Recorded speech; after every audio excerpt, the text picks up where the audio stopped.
Welcome and blessings to you all on this beautiful day that the Lord has made.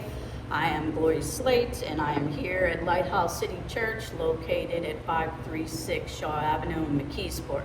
I am here today with my husband, Ed, and not only he's my husband, but the pastor of Lighthouse City Church and the executive director of First Light Ministry. And that is what we want to share with you today on what's going on with First Light. What is First Light Ministry?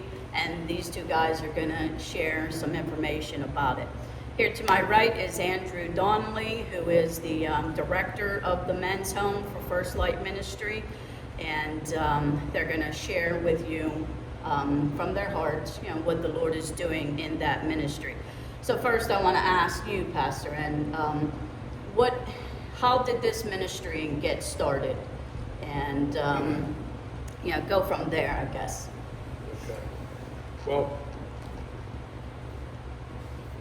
I got saved in 1997, and basically I had a heart to serve. And because I had a heart to serve, the church that I was going to had a street ministry. I was invited to go to street ministry, and basically just did that gave out sandwiches, served, So you had a heart to serve. I had a heart to serve, yeah. There was a need. Exactly. And fast forward a little bit, and prior to me getting saved, I was an alcoholic, and alcohol controlled my life, obviously. And when I come to Jesus, when I got saved, He delivered me from it. I was completely delivered from alcoholism. So I seen the power of God. I seen what God can do, and so it was beautiful because God showed me what He can do even before I even stepped into ministry. And when I stepped in, I always went through ministry from that perspective. And then I had one of my brothers, who got addicted. He was on pain medication. He had some physical issues. He had some pain. He had some pills that they gave him that were legitimate, but once he abused them enough, then he went on to heroin, and it really destroyed his life. And so we didn't know what to do, and it was beyond the how do I say, like his addiction was beyond just he had no place to live, basically, because nobody in our family was going to let him live with us because he had robbed everybody. So there had to be another option, and that's where Brooklyn Teen Challenge come in. And, not to interrupt, but that was during the time when the Lord was really, plucking the feathers out of our comfortable place of just sitting in a church and just serving in the church that we were at. But then it was like we knew we needed to do more. We knew we needed to help your brother Chuck, who was addicted at that time, and we didn't know what to do.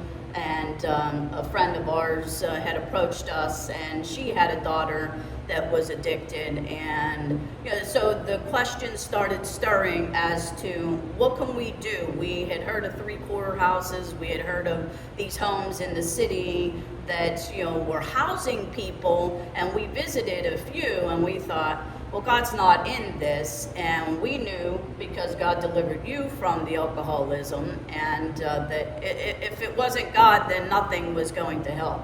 So that's when we started inquiring about Teen Challenge, and we trained there. Right. The Lord really spoke to my heart, and He said, "Give it all." And when He said, "Give it all," what does "give it all" mean? So the friend that Gloria is talking about, with her daughter, she said, "Hey, did you ever think about a three-quarter house?" And I thought, well, this may be the all, I don't know. And that started us on a journey, which led us to Brooklyn Teen Challenge. And when we went there, but we didn't recognize that was our training ground. That was where God was training us for where we are right now. And it was beautiful because we got to live it. We got to live through that training process. And not only that, my brother ended up going there. Then my nephew ended up going there. And we seen great success out of it.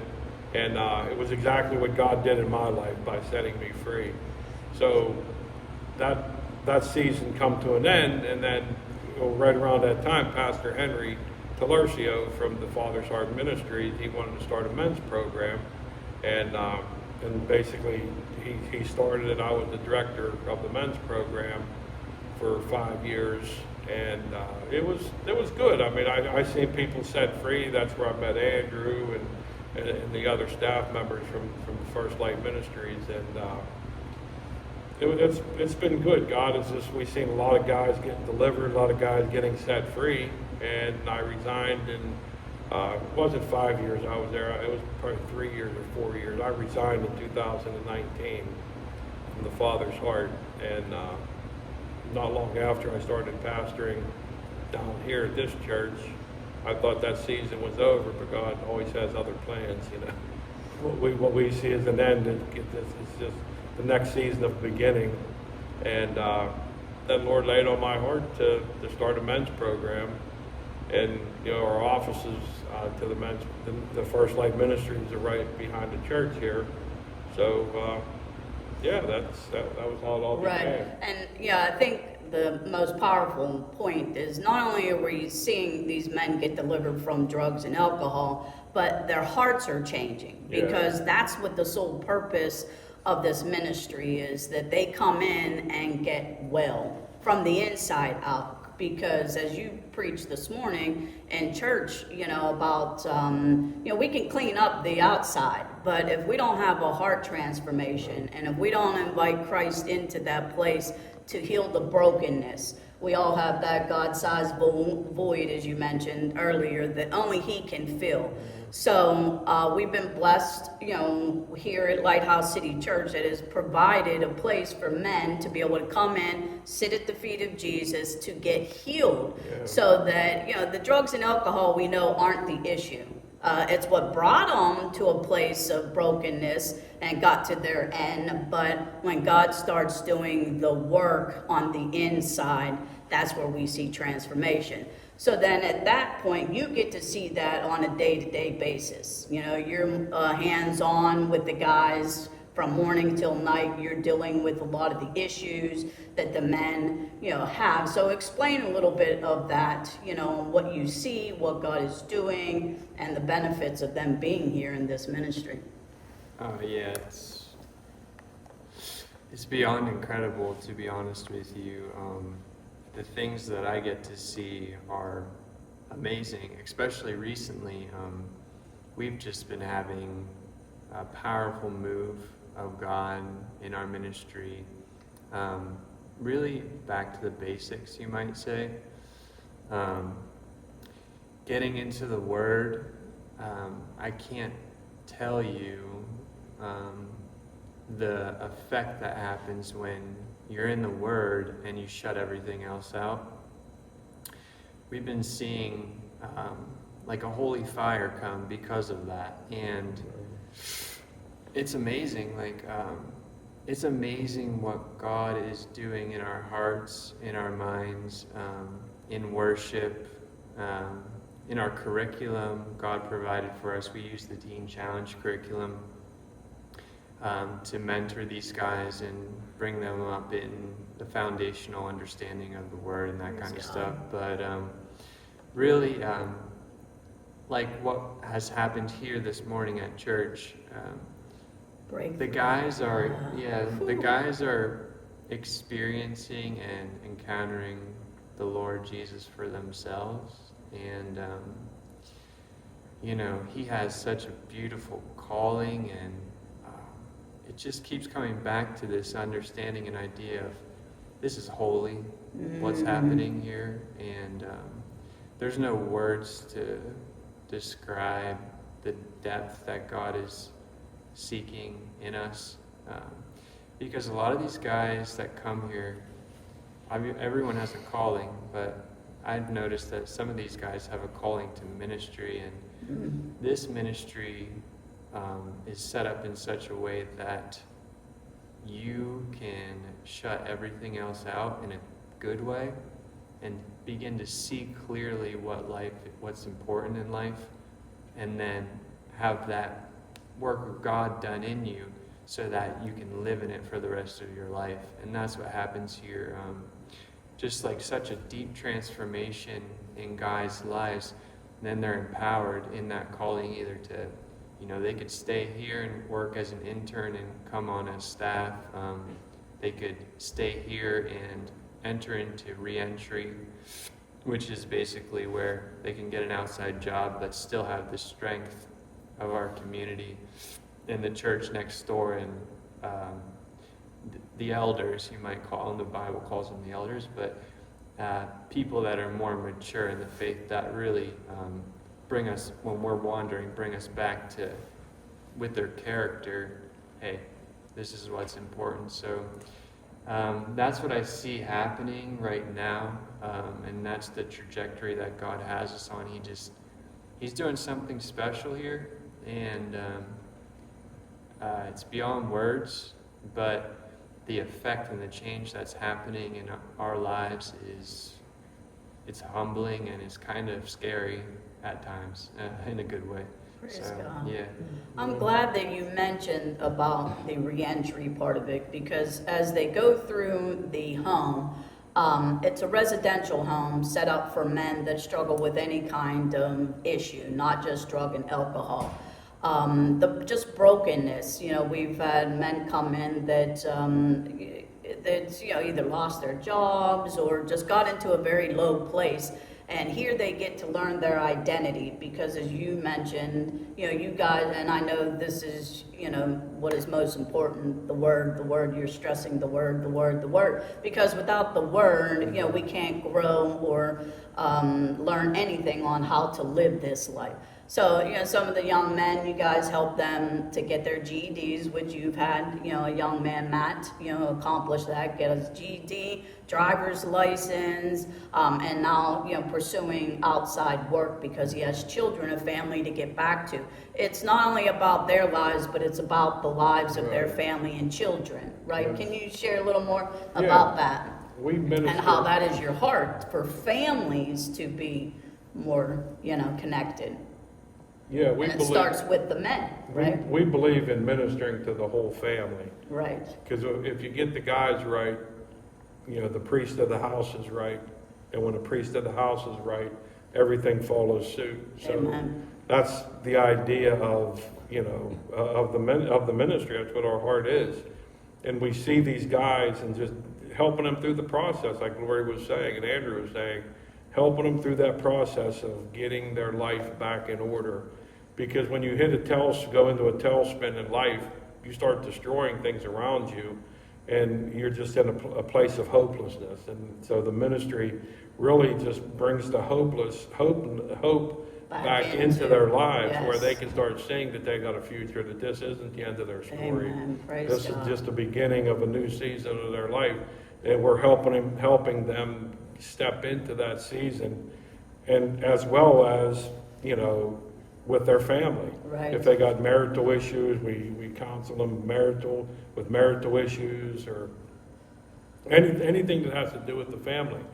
God had got a word spoken over me that I was going to teach men the father heart of God, and that's just been my heart ever since, or not ever since, but that was my heart prior to that.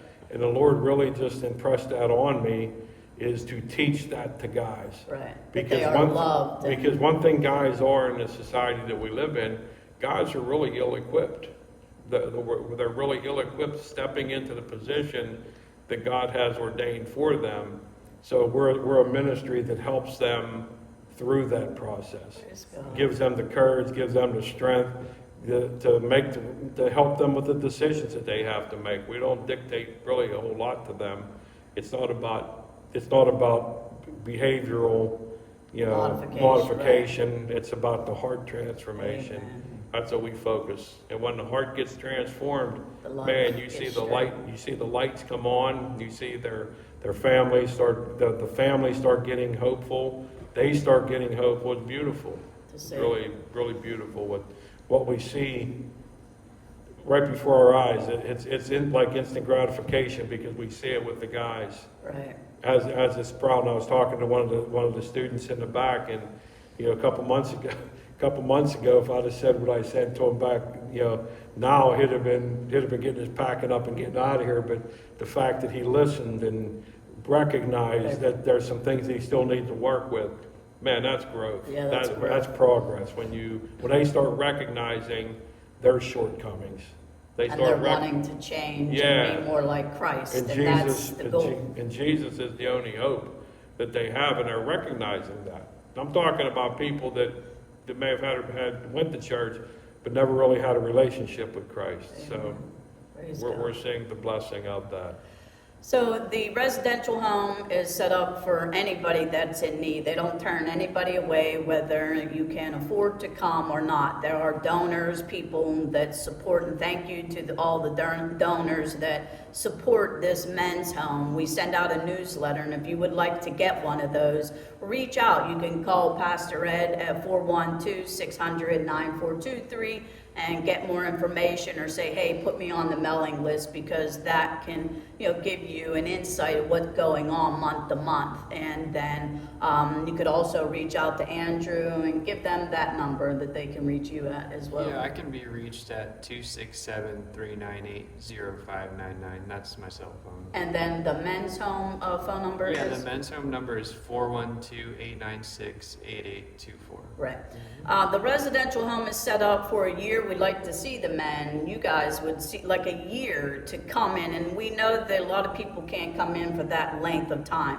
So it's not an absolute. They work with the guys at what they're able to do. Even if they could come in for a couple months to, get the word in them, get built back up, and then get back out there to life. So we just want to thank you for pouring into the lives of these men, and we're seeing the fruit of it, and it's only because of him, and we're just grateful to be a part of it. Like you said, I love that you said, just it's very humbling to just see and be a part of. So like I said, if you want any more information, reach out to those numbers, and these guys would be glad to give you any more information.